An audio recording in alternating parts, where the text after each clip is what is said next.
Ons maak oor by Psalm 276, Psalm 276, en sing ons daar vers 1 en 2.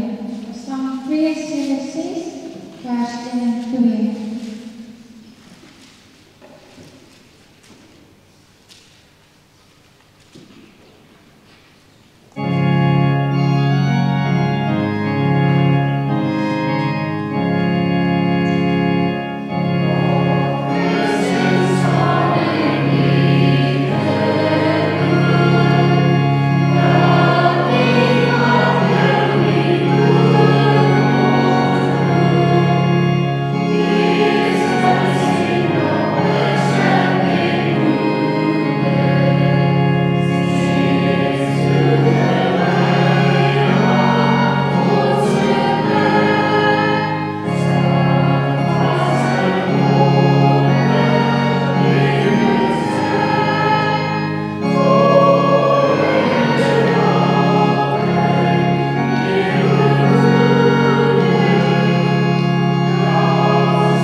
Geliefdes, kom ons sluit dan die voorsang af deur te blaai na Psalm 42. Psalm 42, gaan ons daar heerlik saam sing, vers 1 en vers 7.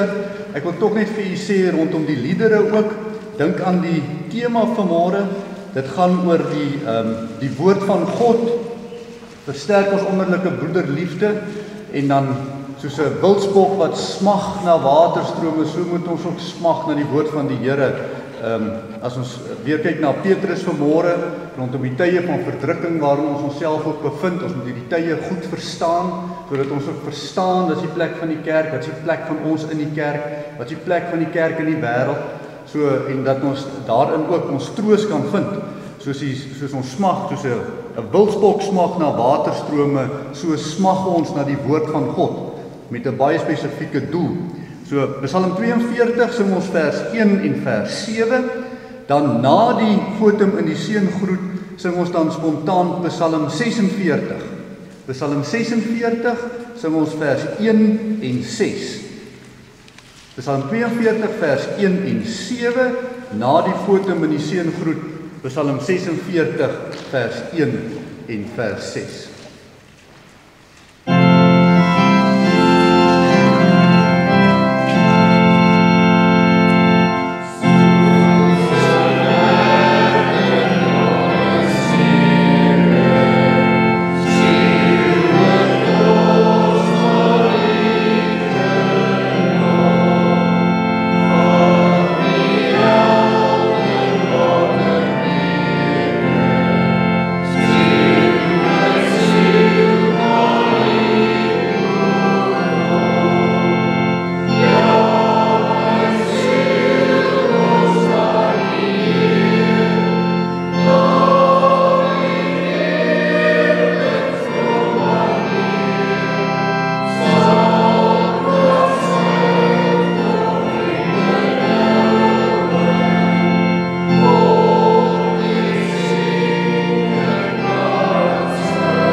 Ek slaan my oë op na die berge, waar sal my hulp vandaan kom? Ons hulp is in die naam van die Here, wat hemel en aarde gemaak het, wat trou bly tot in ewigheid en nie laat vaar die werke van sy hande nie. Geliefdes, mag genade en vrede vir julle vermeerder word deur die kennis van God en Jesus ons Here deur die werking van die Heilige Gees. Amen.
Ons luister dan vanmôre weer aandagtig na die wet, soos wat die Here dit ook vir ons gee in sy woord, in Deuteronomium hoofstuk 5, daarvan vers 6 tot 21. Ek is die Here jou God, wat jou uit Egipte land uit die slawehuis uitgelei het. Jy mag geen ander gode voor my aangesig hê nie. Jy mag vir jou geen gesnede beeld of enige gelykenis maak van wat bo in die hemel is, of van wat onder op die aarde is, of van wat in die waters onder die aarde is nie. Jy mag jou voor hulle nie neerbuig en hulle nie dien nie, want ek, die Here jou God, is 'n jaloerse God, wat die misdaad van die vaders besoek aan die kinders, en aan die derde en aan die vierde geslag van die wat my haat. En ek bewys barmhartigheid aan duisende van die wat my liefhet en my gebooie onderhou. Jy mag die naam van die Here jou God nie ydelik gebruik nie, want die Here sal die een wat sy naam ydelik gebruik nie ongestraf laat bly nie. Onderhou die Sabbatdag, dat jy dit heilig, soos die Here jou God jou beveel het. 6 dae moet jy arbei en al jou werk doen, maar die 7de dag is die Sabbat van die Here jou God, dan mag jy geen werk doen nie. Jy of jou seun of jou dogter, of jou dienskneg of jou diensmaagd, of jou os of jou esel, of enige dier van jou, of jou vreemdeling wat in jou poorte is nie, sodat jou dienskneg en jou diensmaagd kan rus soos jy. En jy moet daaraan dink dat jy in Egipte land 'n slaaf was, en die Here jou God jou daarvandaan uitgelei het deur 'n sterke hand en 'n uitgestrekte arm. Daarom het die Here jou God jou beveel om die Sabbatdag te hou. Eer jou vader en jou moeder, soos die Here jou God jou beveel het, dat jou dae verleng mag word en dat dit met jou goed mag gaan in die land wat die Here jou God aan jou gee. Jy mag nie doodslaan nie, en jy mag nie egbreek nie, en jy mag nie steel nie, en jy mag geen valse getuienis teen jou naaste spreek nie, en jy mag nie jou naaste se vrou begeer nie, en jy mag nie na jou naaste se huis hinker nie, na sy landerye, of sy dienskneg of sy diensmaagd, sy os of sy esel, of iets wat van jou naaste is nie. Geliefdes, kom ons bely ons skuld voor die Here wanneer ons blaai na Gesang 68. Gesang 68, dan sing ons vers 1, 3 en 4. Gesang 68 vers 1, 3 en 4 as ons skuldbelydenis voor die Here.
In Johannes 4 vers 9 tot 10, hierin is die liefde van God tot ons geopenbaar, dat God sy eniggebore seun in die wêreld gestuur het, sodat ons deur hom kan lewe. Hierin is die liefde, nie dat ons God liefgehad het nie, maar dat hy ons liefgehad het en sy seun gestuur het as 'n versoening vir ons sondes. Geliefdes, aan almal wat met 'n ware berou en opregte geloof hulle toevlug neem tot ons enigste verlosser, Jesus Christus, verkondig die woord van God, die vergifnis van sonde. Maar in elkeen wat nie sonde volhard en die genade in Jesus Christus verwerp, verkondig die woord van God, dat die toorn en die straf van die Here op hom bly, solank hy in die sonde bly lewe. Geliefdes, ons gaan ons geloofsbelijdenis dan vanmôre singende doen voor mekaar. As 'n openbare belydenis blaai ons dan na Gesang 82. Gesang 82, dan sing ons vers 1, 2 en 3. Wat bely ons as kerk van die Here Jesus vanmôre hier verenig?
Geliefdes, ons maak die woord van die Here oop by Petrus, die eerste brief van Petrus, en ons gaan aan met Petrus, wat veral geskryf het vir die tye van die verdrukking, wat die kerk baie ernstig ook voel en ervaar.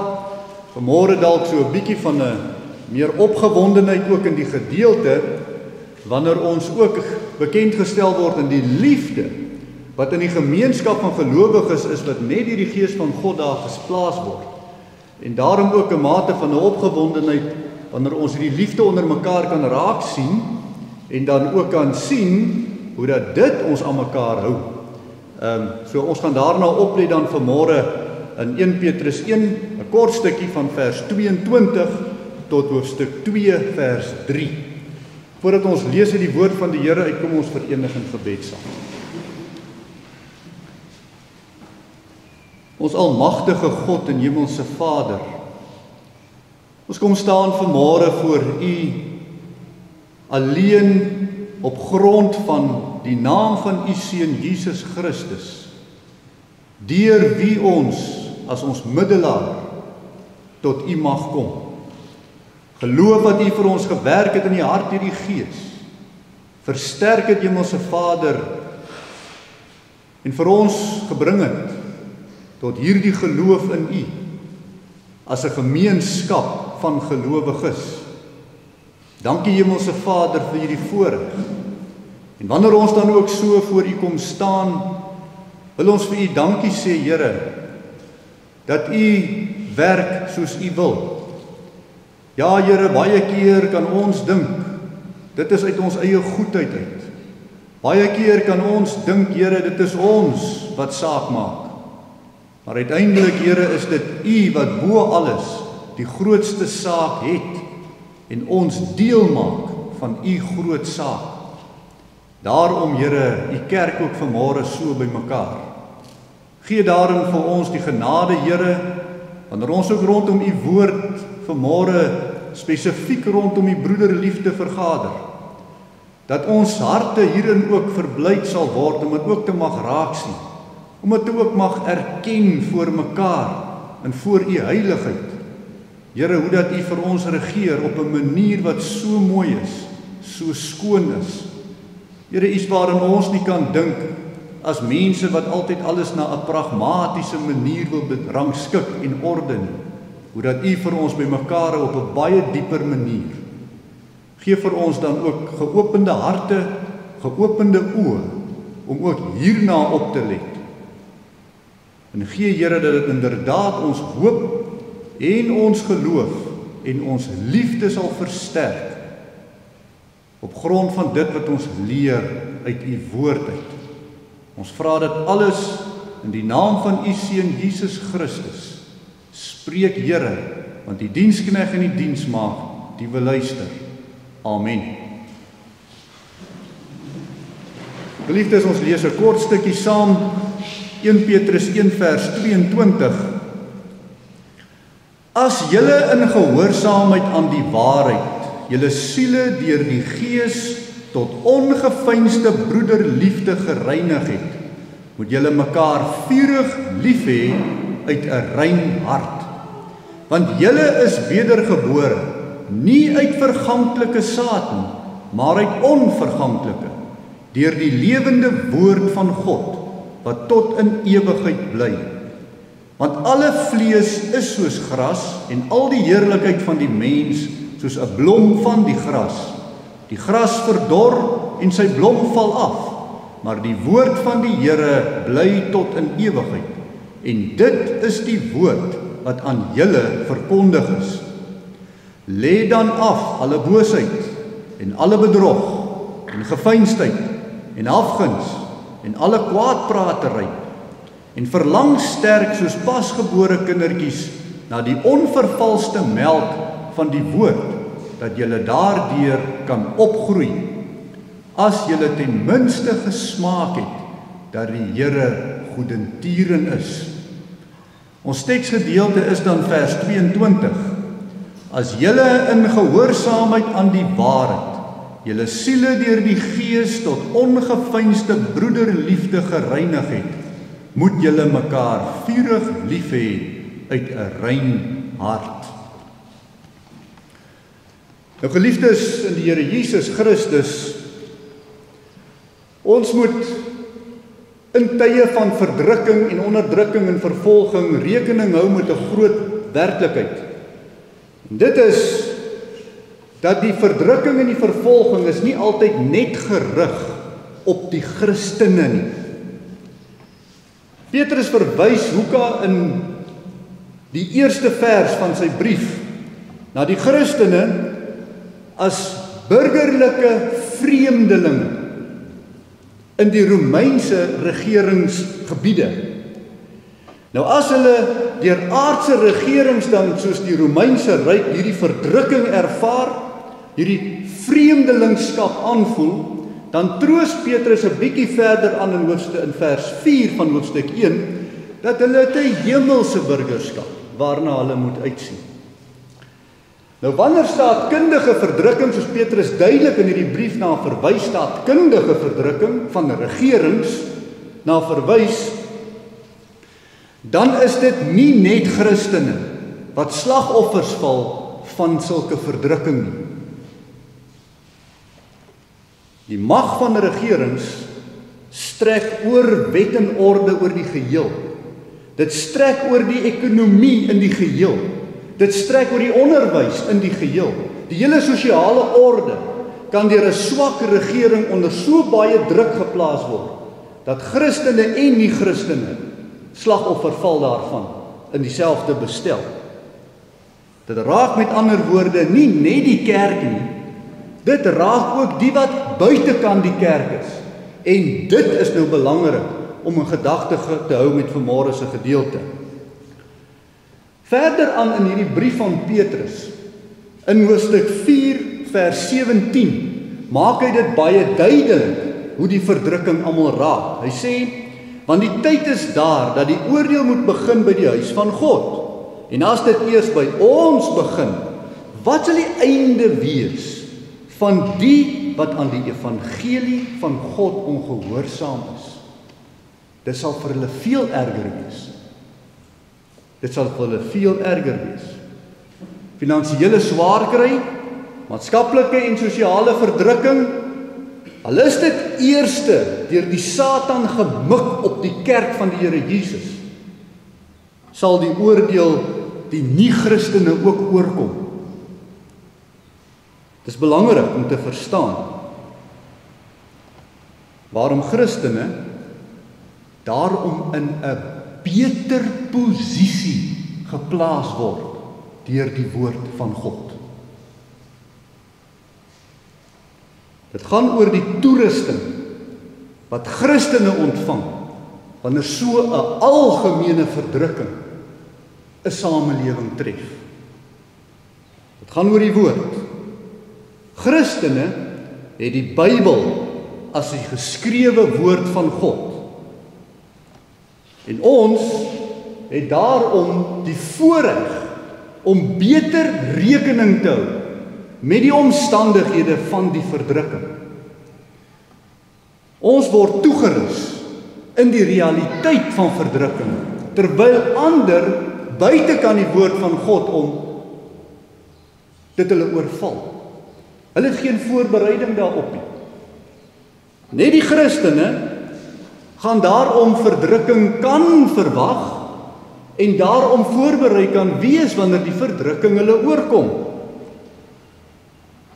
Wie agter die verdrukking sit, hoe verdrukking gebeur en wat die doel van hierdie verdrukking is, wat om te verwag. Die woord van die Here rus die kerk hierin toe. Nou Petrus in Lukas 22 vers 31 en 33 het daarom sy roeping ontvang van die Here af. In daai gedeelte moet hy die kerk toerus. Petrus, daai gedeelte sê die Satan wil julle sif soos koring, maar jou roeping is om jou broeders te versterk. En dit is waaroor 1 Petrus die brief dan nou gaan. Hierdie sifting van die Satan in verdrukking in die laaste tye Die laaste tye is mos nou na die hemelvaart van Christus, maar die koms van Christus is dit nou al vir 2000 jaar, die laaste tye, dit sal net al erger word. Rus mekaar toe. Ons is nie naïef oor verdrukking nie. Ons weet wie sit agter al die verdrukking en hoe dit werk. Ons weet wat die doel daarvan is. Daarom sal die kerk nie oorwin word deur die eeue nie. Sal nie gebreek kan word. Daarom Petrus wat ons wil versterk, om vir ons na een groot toerusting toe te wys in hierdie kort stukkie wat ons gelees het, die woord van God. Versterk mekaar deur die woord van God. Ons sê mos, as jy iemand wil help met kos, moenie vir hom afhanklik maak deur vir hom die hele tyd kos te gee nie. Leer hom om vis te vang. In tye van verdrukking moet mense weet hoe om hoop te vind, hoe om hulle geloof aan vas te hou. En dit gaan hulle doen deur die toerusting van die woord van God. Die Bybel. Die groot verskil tussen Christene en nie-Christene is dat God reeds vir ons die toerusting gee in sy woord. Die res gaan hulle nie steur aan die evangelie boodskap nie. Al gaan albei die Christene en die nie-Christene deur hierdie groot sif, gaan Christene hulle geloof behou, hulle hoop behou, want dit is wat gebreek moet word in 'n samelewing. Geloof, hoop en veral die liefde onderling. Veral die liefde.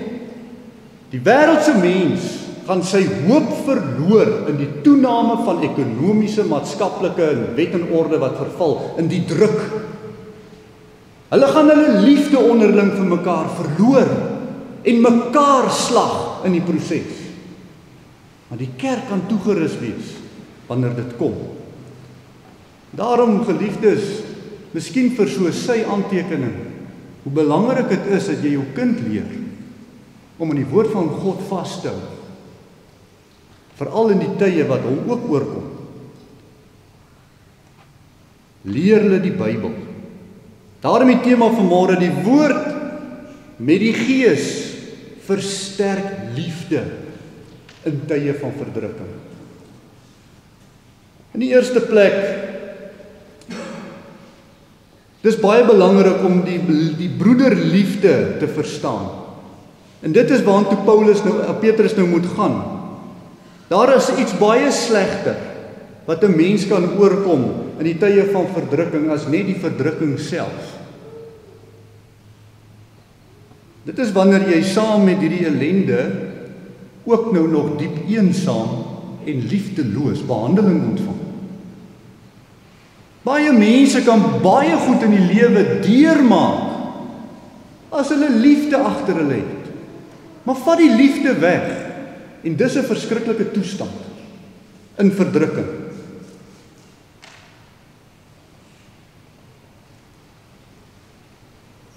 Die een baie duidelike kenteken van die tye van verdrukking is dat mense al minder lief is vir mekaar, al minder omgee vir mekaar.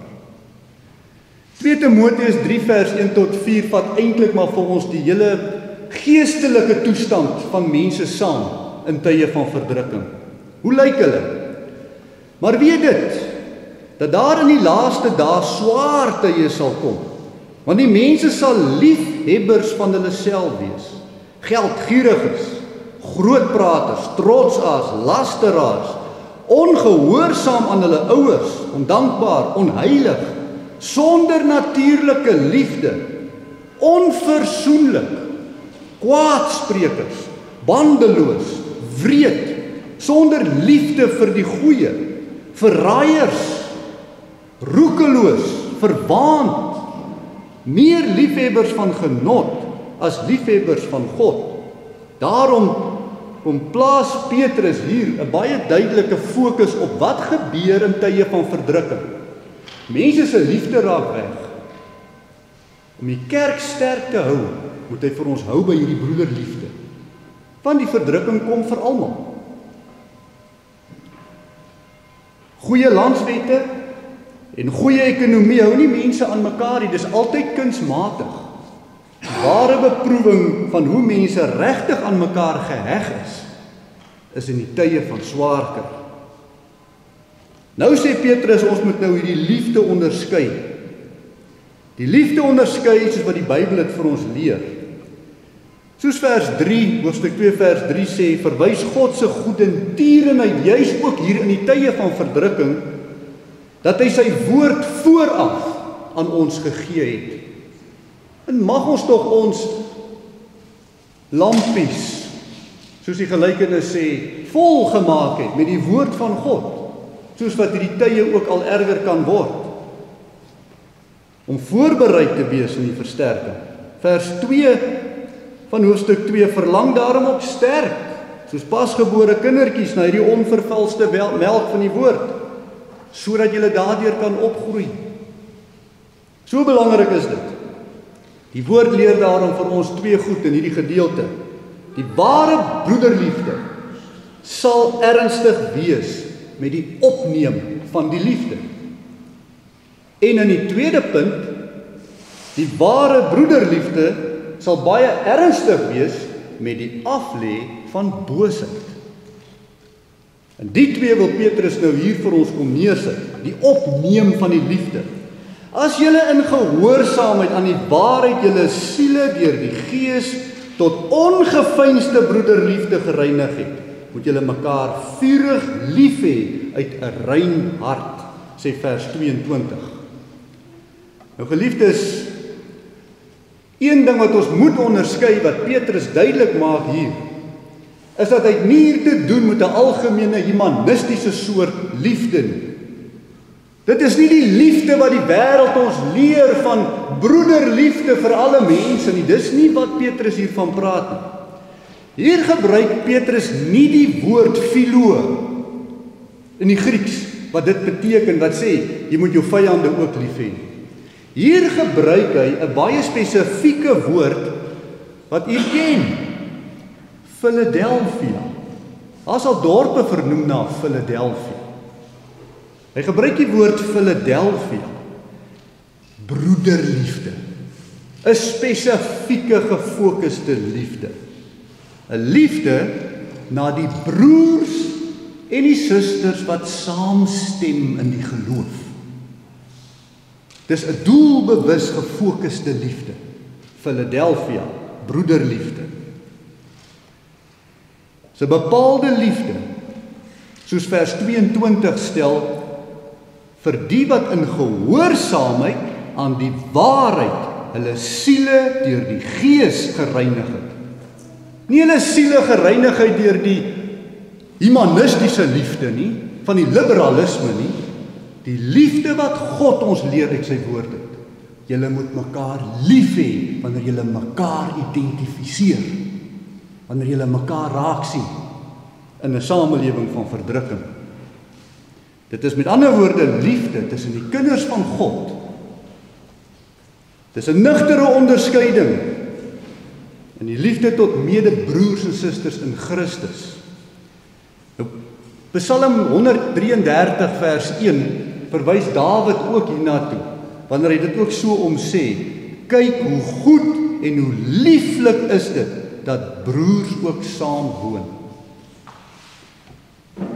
Nie die algemene liefde, die liefde van Christene vir mekaar in die tyd van verdrukking. Die liefde moet uitgesonder word. Dit moet raak gesien word. Dit gaan in die enigste ware liefde wees, wat eintlik onderskei sal kan word. Terwyl die verdrukking soos 'n sif gaan wys dat die ander is toe nie lief nie.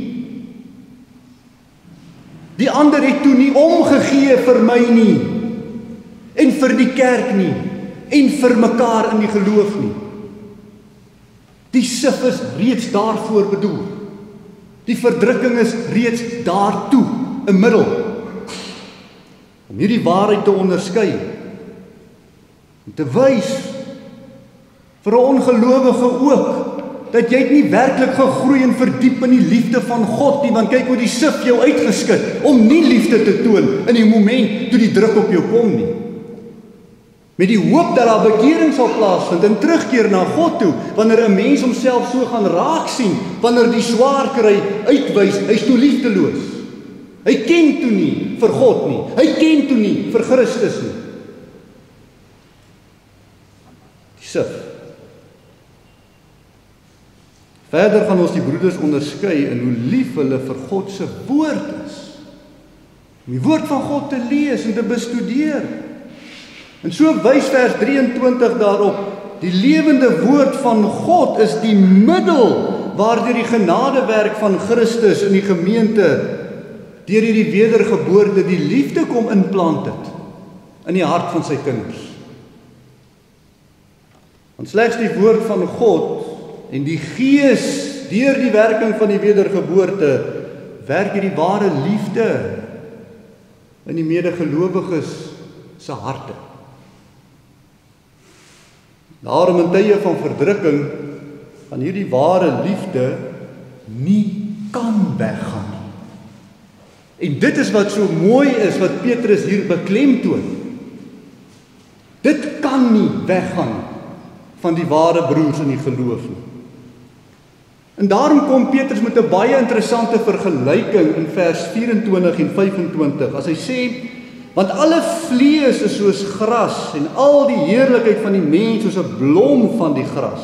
Die gras verdor en sy blom val af, maar die woord van die Here bly tot in ewigheid en dit is die woord wat aan julle verkondig is.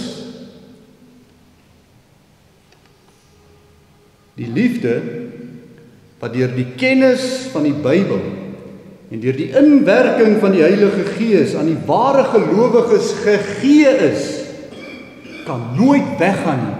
Maak nie saak hoeveel verdrukking op so 'n Christen plaas nie.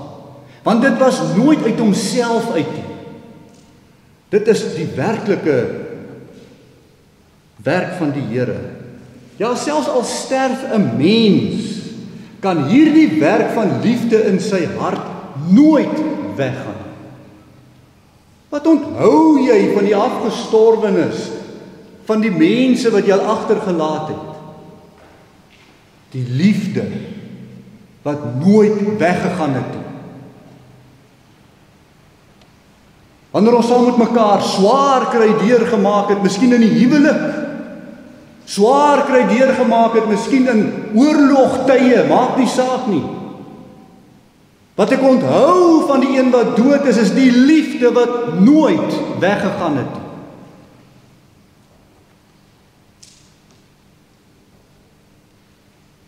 Hoe mooi betroubaar is daardie liefde nie in die medebroers en susters nie. Want dit is nie mensgemaak, dit is deur God gewerk. Dit is deur God ingeplant in hulle harte. 'n onverganklike saad. Dit is 'n liefde wat ontkiem het uit hierdie saad van die woord wat so 'n persoon geleer het aangaande Christus, die evangelie. Vir jou man, vir jou vrou, vir jou kinders, vir jou medebroers en susters. Dit is 'n werking van God wat 'n eenheid behou. Niemand kan breek nie. Want dis nie uit mens uit nie. Dis uit God uit. Hierdie broederliefde. As dit van God se woord en deur God se gees is, sal so 'n persoon se liefde nooit weggaan.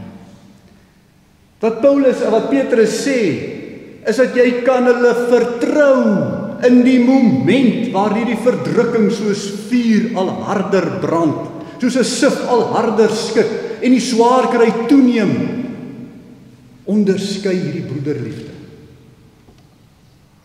Want dit gee hoop, dit gee liefde, dit gee geloof, dit werk. Dis nie stagnant nie, dit gaan nie weg nie. Die waarde van die kerk van die Here Jesus deur al die eeue in 'n bose wêreld vol verdrukking en onderdrukking. Moenie op mense se liefde kom staat maak nie, as hulle nie in die geloof in Jesus Christus veranker is nie. Hulle gaan jou teleurstel.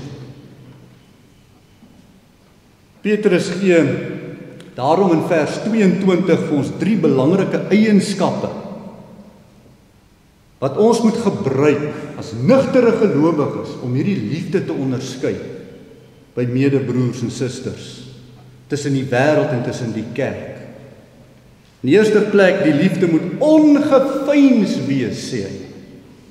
En as ons dit nou moet afbreek in eenvoudige woorde, hierdie liefde moet jy kan ervaar van jou medebroer en suster as nie 'n voorgee liefde. Moenie voorgee wees.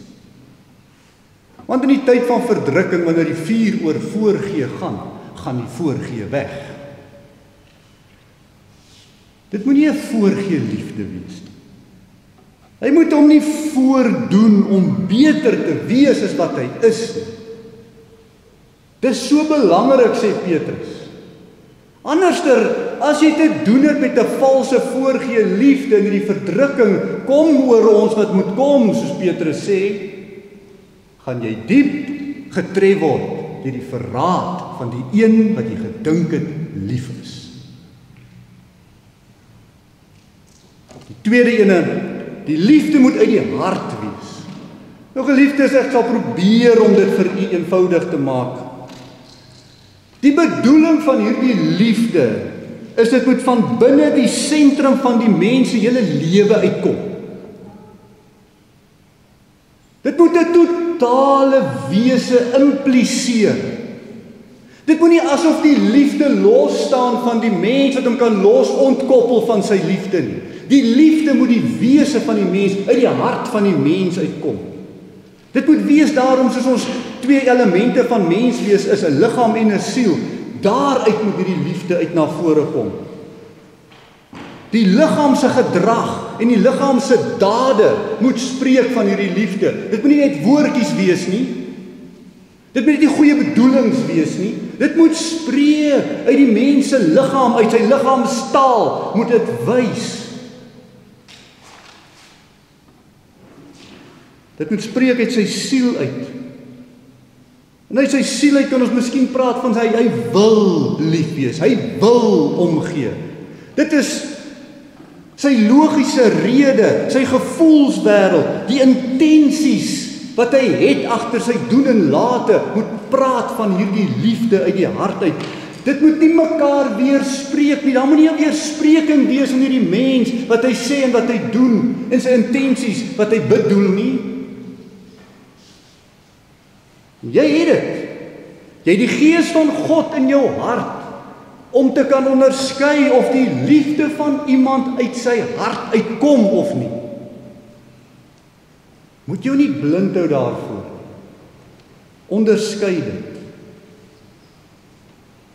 Miskien vir ons is dit belangrik om ook dit te weet, hierdie liefde moet so spontaan wees. Dit moet 'n vry liefde wees wat daai persoon toelaat, sonder dat daar 'n gewetenswroging agterna gegooi word. Vry van gewetensbinding, vry van gewetensmanipulasie. Oppas, want die een wat so maak, sal dit erger doen in die tyd van verdrukking. Daarom, die liefde moet uit die hart wees. In die derde plek, die liefde moet vurig wees. In ander woorde, iemand wat liefde het, moet ook iemand wees wat, met ander woorde, doelbewus sy lewe sal inspann om hierdie liefde te wys. Hy sal moeite doen. Liefde is daarom daadwerklike, eerlike offers van moeite doen. Vurigheid uit die hart vervlou nie en dit raak nie weg of moeg om liefdesoffers te bring. Oppas. Wanneer iemand in die goeie tye die goeie doen, maar wanneer die swaar tye kom, niks doen nie. Want die liefde moet konsekwent wees. Moeite. Jy moet bereid wees om moeite te kan doen. Die liefde moet ongeveins wees, die liefde moet in die hart wees en die liefde moet vurig bly. In die tweede plek, die ware broederliefde sal ernstig wees met die aflê van boosheid. Geliefdes, ons let nou op na die woorde in die teks, vers 22 sê, as julle in gehoorsaamheid aan die waarheid julle siele deur die Gees tot ongeveinsde broederliefde gereinig het, moet julle mekaar vurig lief hê uit 'n rein hart. Die woorde tot ongeveinsde broederliefde gereinig het, is 'n daad wat mense doen deur die inwerking van die woord van God en die Gees van God. Dis 'n daad wat hulle doen. Wanneer iets gereinig word, is dit 'n doelbewuste daad van skoonmaak, uitsorteer in jou lewe, in jou hart. Reiniging vra die bewuste dade deur die geloof in die evangelie. Die geopenbaarde woord van God. Dis hoekom ons moet reinig. Wat moet ons reinig? Die daad van reiniging word verduidelik in hoofstuk 2 vers 1. Lê dan af alle boosheid, en alle bedrog, en geveinsdheid, en afguns, en alle kwaadpratery.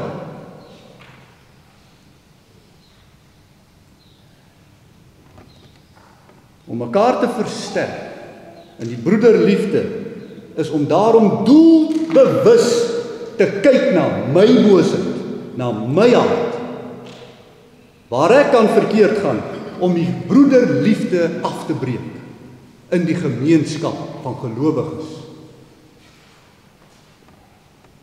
Jy sien, die teenoorgestelde van broederliefde word vir ons hier beskryf as boosheid. Dis daarom baie hard. Dink hier aan hoe hard is dit. Wanneer ons deur verdrukking gaan, elke een het sy ekonomiese swaar kry. Elke een voel sy sosiale verwerping en veroordeling. Elke een voel dat daar's 'n stryd op die opvoeding van my kind in 'n samelewing. Ons almal ervaar dit. Die verval van wet en orde. 'n wrede regering. Hoe boos moet dit dan wees wanneer ons nog onderling mekaar liefdeloos behandel? Sien u die intensiteit van die boosheid, terwyl almal swaar kry, om dan nou nog as kerk van die Here Jesus Christus die liefde af te breek, deur nie te waak oor die boosheid van my hart nie, deur nie die boosheid af te lê nie. Dit is boos. Dis baie boos. Die Bybel waarsku dat sulke onderlinge liefdeloosheid in die kerk is selfs boser as die verdrukking van die regering. Jakobus praat met die kerk in Jakobus 1 vers 21. Daarom doen afstand van alle vuiligheid en oorvloed van boosheid en ontvang met sagmoedigheid die ingeplante woord, die Bybel, wat in staat is om julle siele te red. Want jy kan waarskynlik jou lewe verloor in die tyd van verdrukking. Boosheid verwys veral na hierdie verskuilde hart se moedswilligheid en kwaadwilligheid om die medemense liefde skade aan te rig. Het sy met goeders, eiendom, geld, wat ook al, maar veral met die reputasie van 'n medegelowige. 2 vers 1 gaan daarom baie spesifiek in op die reputasie van medegelowiges.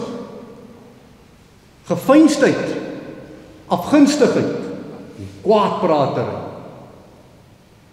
In tye van verdrukking moet die ware broederliefde sulke boosheid in my hart kan raak sien en ek moet die boosheid los. Ek moet dit los, want hoe wreed wil ek dan nog wees, om die een wat op my staat gemaak het, ook nog seer te wil maak en af te breek. Wie van ons staan nie voor die vuurpeloton, dat ons dit aan mekaar kan doen? Wie van ons gaan nie deur die verdrukking, dat ons een kant kan staan en nog klippe gooi en oppak op die verdriet van die ander een? So belangrik is dit wat Petrus vir ons hierop uitwys. As ons dit nie doen nie, dan breek ons nog meer die harmonie en die eensgesindheid van ons Christelike gemeenskap af. Die skade wat die verdrukking nie kan regkry nie, sal deur die onderlinge liefdeloosheid bitter suksesvol wees. Maar as my en jou swaar kry maak, dat ons dan nou afgunstig raak, beledigend raak, kwaad praat van mekaar, is ons wreed in die boosheid. In verdrukking het ons meer eenheid en meer vrymoedigheid teenoor mekaar as wat die ongelowiges het ons nodig. Ons het nodig om hierdie eenheid te bou. Staan nader na broers en susters, wat ons kan oplet doelbewus stry teen hierdie boosheid in hulle harte. Jy moet hulle identifiseer, staan nader na hulle toe. Laat ons saam met mekaar die boosheid aflê, wat ons broederliefde so skade aanrig. Dat ons mekaar se liefde offers eerder aanmoedig en aanprys, as om dit af te breek deur geniepsige verwyte en afbreekende kwaadpraat. Om hierdie boosheid teë te staan in ons eie harte, moet ons die woord van die Here ontvang, soos pasgebore babas, sê Petrus verder aan. Ons moet gevoed word daardeur. Jy sien geliefdes, hy praat van onvervalste melk. Onvervalste melk het 'n baie spesifieke bedoeling. Wanneer ons die godsdiens net vat as 'n soort emosionele regverdiging, of dit dalk net vat soos 'n wispelturige godsdienstige moment elke Sondag, emosioneel, en dis al wat dit is, het ons 'n probleem, want die verdrukking daar buite kom na ons toe met doelbewuste rasionele aanslag. Dis definitief my finansies wat seer kry. Dis definitief wet en orde wat lewenseis daar buitekant. Dis nie 'n emosionele ervaring nie. En daarom praat Petrus hiervan, julle moet seker maak dat julle hierdie melk neem as onvervals. Die woord van God moet jou voed. Dit moet jou redelike verstand voed in die tye wat jy redelike besluite moet neem, konsekwente besluite moet neem. Dit moet in jou gedrag wys. Die evangelie is onvervals. Bedoel, dit gee die ware voedsel van redelike besluite wat konsekwent deurgevoer moet word vir die gemeenskap van gelowiges. Geliefdes, mag ons en ons kinders smag na hierdie onvervalste woord, soos pasgebore babas. Mag ons opgevoed word daarin. Want die werklikheid van die verdrukking is 'n werklikheid. Soos Psalm 42 vers 1 dit baie mooi uitdruk, soos 'n wildsbok smag na water. Want hoekom? Verdrukking maak ons siele dors. Dit ondervoed die mens. Daar's by 'n kind van die Here hierdie drang om die woord van die Here te bestudeer, om toegerus te word in hierdie tye. Versterking. Hy sê daar in die 3de vers, as julle ten minste gesmaak het dat die Here goedertierenheid is. Hierdie goedertierenheid wys ook op 'n ander gedeelte dat die evangelie van die Here Jesus soet is om te smaak. Dieselfde beeld wat ek gebruik met die melk en in die Ou Testament met die water vir die dors siel. wanneer ons gesmaak het dat die Here goedertierend is, dan kom daar vir ons as Christene baie duidelike onderskeid teen die genade en die goedertierenheid van God, wat vir ons die visstok, as ons die beeld kan gebruik, van die woord van God, lank gegee het, voordat die verdrukking gekom het, waarin ons toegerus kon word, is hy goedertierend gewees, lank voor die verdrukking gekom het, teenoor die bittere dors van die verdrukking, is die kerk en die Christen reeds gevoed. Amen. Kom ons bid saam. Ons almagtige God en hemelse Vader, Here, ons kom staan voor U as 'n gemeente. Ons weet elkeen waar ons harte die broederliefde so verwaarloos. Ons weet, hemelse Vader, waar ons miskien moedswillig is. Maar as ons dit besef, is dit ook nie eers uit onsself uit nie. Dis omdat U dit vir ons deur die Gees bekend maak. Daarin wil ons vir U kom dankie sê. Want ons hoef nie vir mekaar te beledig nie. Ons hoef nie vir mekaar sleg te sê of vir mekaar druk op mekaar se foute nie. U deur U Gees werk reeds. Daarin kan ons net vir U kom dankie sê en vra, Here, help vir ons om tog vurig te stry teen dit wat so boos is. Eers in ons eie harte en tot voorbeeld vir mekaar. Want dis al wat ons het, wanneer ons gestroop sal wees van alles, is die broederliefde, die eenheid, die eendragtigheid. Want daaruit kan ons opstaan uit as uit stof uit, vanuit niks uit. Maar wanneer ons selfs daardie broederliefde ook nog verloor het, dan sal ons soos die wêreld in 'n super eensaamheid, in 'n ellende wegsink en nie kan opstaan nie. Sonder hoop, sonder geloof, sonder liefde kan niemand uit die as van vernietiging opstaan. Dankie vir U woord. Gee dat ons dit sal koester, dat dit ons sal voed en sal sterk as 'n gemeenskap van gelowiges wat die broederliefde wil oppas. Ons vra dit in Jesus naam. Amen. Geliefdes, ons blaai dan na Gesang 352. Gesang 352. Dit is 'n aandlied, maar dit is 'n baie mooi aandlied.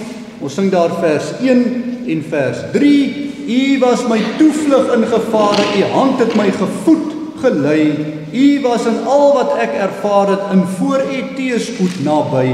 Deur nagrus wil U weer ons kragte herstel, na liggaam en na gees.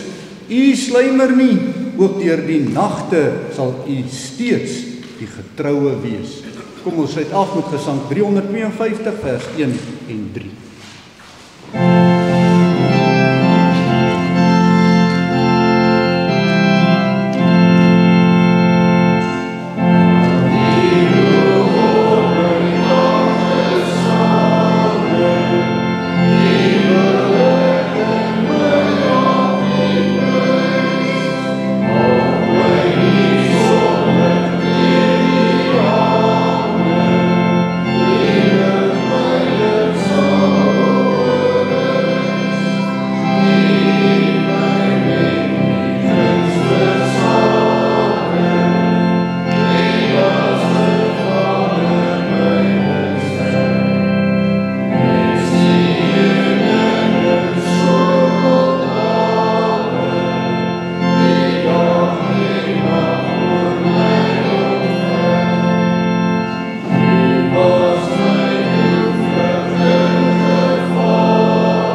Ontvang dan nou die seën van die Here en gaan ook so in sy vrede. Die genade van die Here Jesus Christus en die liefde van God en die gemeenskap van die Heilige Gees sy met julle almal. Amen.